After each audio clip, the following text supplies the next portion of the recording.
వైద్యానికి ప్రప్రథమంగా పుట్టిల్లేది అంటే ఈ భరత భూమి. దీంట్లో అనుమానం లేదు. ఎందుకయ్యా? రిజిస్టర్డ్, ఆథరైజ్డ్, మొట్టమొదటి ఫాదర్ ఆఫ్ సమ్ డిపార్ట్మెంట్, ఏదైనా ఒక డిపార్ట్మెంట్ చెప్పండి, అది ఎవరైనా డాక్టర్లలో ముందు చెప్పుకోవాలి అంటే అథెంటిక్ గా ప్రపంచం ఒప్పుకుంటున్నటువంటి విషయము సుశ్రుతుల వారు, శరకుల వారు, ఇలాంటి మహానుభావులందరూ కూడా వైద్యులుగా పుట్టినటువంటి గడ్డ ఈ భరత భూమి. విద్యా విదయ సంపన్నం వీతరాగం వివేకినం వందే వేదాంత తత్వజ్ఞం విదుషేఖర భారతీం. ఆరోగ్యం భాస్కరాదిచ్చేది. మన ఆరోగ్యం మొత్తానికి మూలం ఎవరయ్యా అంటే సాక్షాత్తు సూర్యనారాయణమూర్తి. ఆయనకి ప్రియమైన మాసం ఏదండి? మాఘమాసం. ఆయనకి ప్రియమైన వారం ఏదండి? ఆదివారం. ఈ మాఘమాసం ఆదివారం ఇంతమంది వైద్యులను తీసుకొచ్చి కూర్చోబెడితే సూర్యనారాయణమూర్తి ఎక్కడో ఉన్నాడని ఎందుకు అనుకోవాలి? సాక్షాత్తు సూర్యనారాయణ మండల స్వరూపంగా ఉన్నటువంటి ఈ వేదికకి నేను మనసా నమస్కరిస్తూ, విశేషం ఏమిటి అంటే వైద్యానికి ప్రప్రథమంగా పుట్టిల్లేది అంటే ఈ భరత భూమి. దీంట్లో అనుమానం లేదు. ఎందుకయ్యా?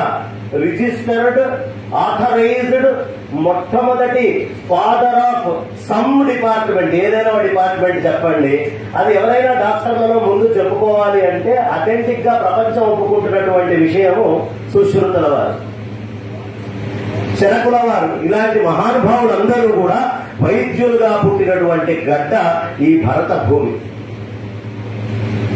ఎందుకు అంత గొప్పది అంటే మీకు మెడికల్ బుక్స్ లో కూడా 20వ శతాబ్దము కొంత ఆరంభమయ్యి దానికి కొంత జరిగేంత దాకా కూడా చర్మానికి ఎన్ని లేయర్లు అంటే ఆధునిక విజ్ఞానం అంతా కూడా 2 లేయర్లు అండి అని చెప్పింది. కానీ ఎప్పటి చరకులు, ఎప్పటి సుశ్రుతుల వారు వాళ్ళు 7 లేయర్లను రాశారు. సద్బ్రాహ్మణుడు సుశ్రుతుడు ఎలా రాశాడండి ఆయన అంటే అన్ప్రాక్టికల్ గా ఏం రాయలేదు, మోస్ట్ సైంటిఫిక్ గా రాశాడు. ఓ శవాన్ని తీసుకొని, గంగలో ఉండేటటువంటి శవం పాడైపోదు, ఆ శవాన్ని ఒక రాటకి గట్టి గంగలో వదిలిపెడితే ప్రవహిస్తున్నటువంటి నీరు దానికంటే షార్ప్ గా కట్ చేసేటటువంటి వస్తువు ఇంకొకటి లేదు అని అక్కడ తీసుకెళ్లి కట్టేసి ఏ రోజుకు ఆ రోజు రీడింగ్స్ రాసుకుంటూ ఆయన ఈ చర్మానికి ఉన్నటువంటి లేయర్స్ అప్పుడు చెప్పారు. కానీ 20వ శతాబ్దం దాకా చాలా బ్యూటిఫుల్ గా, మోస్ట్ షార్ప్ గా ఉండేటువంటి నైఫ్ తోటి చెక్ చేసినటువంటి మనవాళ్లు 2 లేయర్లు అని చెప్పారు. అంటే ఎంతో సునిశ్చితమైనటువంటి దక్షత కలిగి, చాలా బుద్ధిజాతి కలిగి ఆ రోజుల్లో వైద్యం ఇలా ఉండేది అని రికార్డెడ్ ఎవిడెన్స్ గా ఉంది. కాబట్టి రికార్డెడ్ గా మన వాళ్ళు అనేకమైనటువంటి ఎక్స్పెరిమెంట్స్ చేస్తూ వైదిక ధర్మాన్ని కాపాడుతూ వచ్చారు. ఈ వైదికంలో వైద్యాన్ని తీసుకొని వచ్చారు. విద్యారణ్య స్వామి వారు వేదభాష్యం రాసేటప్పుడు వేదభాష్యంలో కూడా వైద్యం గురించి చెబుతూ, నాయన నీకు ఉండేటటువంటి రోగం 3 రకాలు. స్థూలంగా కనిపించేటటువంటిది వైద్యులు వాళ్ళ దృష్టితో వాళ్ళ లోపలికి వెళ్లి దర్శించి దానికి అవసరమైనటువంటిది మొత్తము మీకు మందులతో తగ్గిస్తారు. రోగం కేవలం స్థూలంతోటే పోదు, కొంతమందికి తగ్గుతుంది, కొంతమందికి తిరిగి వస్తుంది. అంటే ఇచ్చినటువంటి మందు ఒకటేలాగా పని చెయ్యట్లేదు అంటే సూక్ష్మంగా ఇంకొక ఇంటర్నల్ సిస్టమ్ ఏదో పనిచేస్తోంది. అది గ్రహస్థితి మీద ఆధారపడి ఉంటుంది. ఆ గ్రహాలని తెలుసుకొని దానికి తగ్గటువంటి ఆ మెటీరియల్ ఏదైతే కెమికల్ మెటీరియల్ ఉంటుందో, ఆ రాక్స్ గానీ మెటల్స్ గానీ ఏం వాడాలో తెలుసుకోండి అని రెండోదిగా చెప్పారు. ఇక 3వ దానికి వెళ్ళేటప్పటికీ ఇది సూక్ష్మమే కాకుండా కారణం.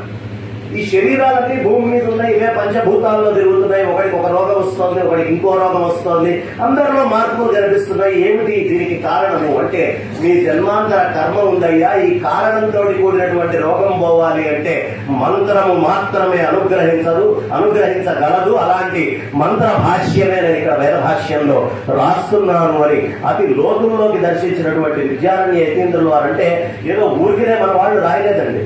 మీకు భాగవతం వాళ్ళు చెప్పారు. ఇందాకే చాలా అద్భుతంగా చెప్పారు. మా నాన్నగారు భాగవతం చెప్పి యాయవరం చేసి వాళ్ళ ఇంట్లో ఏ రోజు బియ్యం అయిపోతే నేను జగిత్యాలలో ఉపన్యాసం చెప్పడానికి వెళ్ళాను. అక్కడ ఉన్నటువంటి పెద్దలందరూ కూడా మీ నాన్నగారి గురించి చెప్పారండి. వాళ్ళు ఏమన్నారయ్యా అంటే, వాళ్ళ ఇంట్లో ఎప్పుడు బియ్యం అయిపోతే ఆయన భాగవతం చెప్పడానికి వస్తారండి. మేము చక్కగా భాగవతం ఆనందంగా విని ఆ రోజు వచ్చినటువంటి ఆ బియ్యము ఆ ద్రవ్యము తీసుకొని మళ్ళీ అయిపోయిందాకా ఉండి తర్వాత భాగవతం చెప్పేవారు.